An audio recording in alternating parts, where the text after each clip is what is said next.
سوال ہے حضور صلی اللہ علیہ وسلم پر کس نے جادو کیا؟ جواب ہے یہودیوں نے۔ سوال ہے کیا غیر اللہ کے نام پر قربانی کرنا جائز ہے؟ جواب ہے نہیں، یہ اللہ کی لعنت کا باعث ہے۔ سوال ہے کس نبی پر ان کی قوم نے جادو کیا؟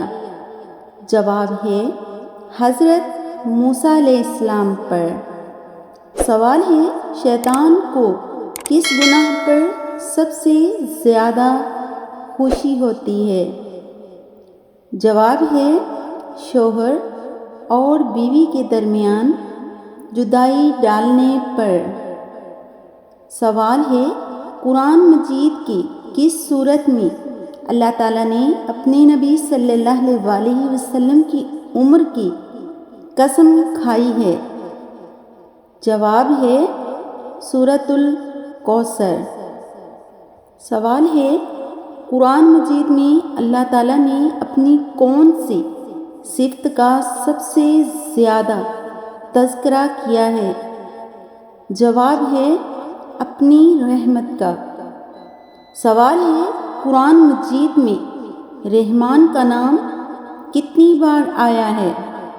جواب ہے 20 بار۔ سوال ہے شیطان کس عمل سے سب سے زیادہ خوش ہوتا ہے؟ جواب ہے نماز میں سستی پر۔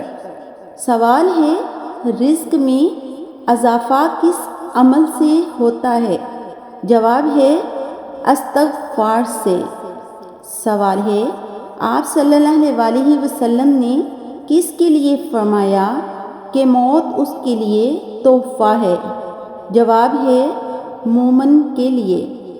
سوال ہے وہ کون سا کام ہے جس کو کیے بغیر عورت کا گھر سے باہر جانا منع ہے؟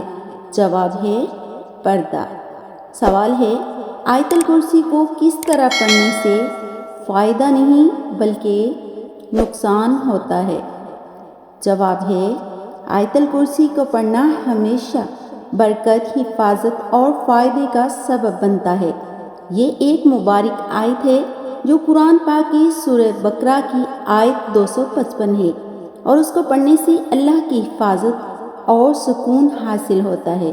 البتہ آیت الکرسی یا کسی بھی قرآنی آیت کو ناپاک حالت میں بے ادبی سے یا غلط نیت سے پڑھنا مناسب نہیں ہے، کیونکہ یہ قرآن کے ادب کے خلاف ہے۔